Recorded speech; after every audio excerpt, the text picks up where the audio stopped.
Welcome back to Thrani, I'm Joe B.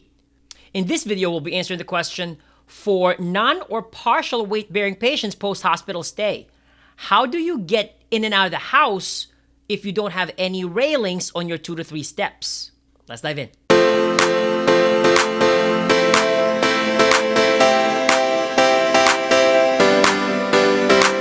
For a patient with full weight bearing but have balance deficits, getting up 2 to 3 steps can be approached backwards by first placing the back posts of the walker in the front of the first staircase to offer stability. A chair can also be placed on the top step.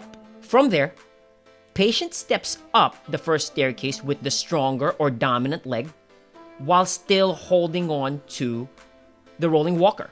Then the weaker or non-dominant leg follows.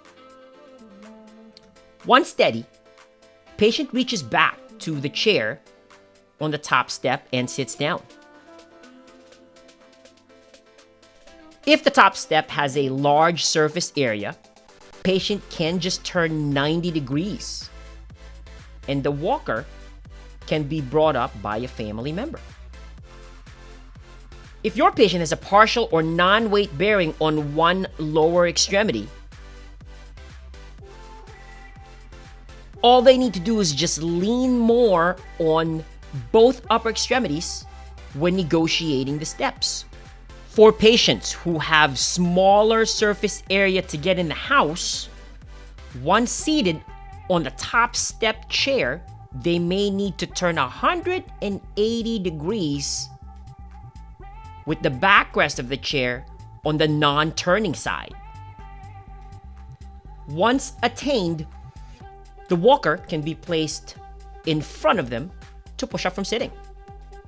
For partial and non-weight bearing patients, please continue to adhere to proper sit-to-stand mechanics when getting up from the chair.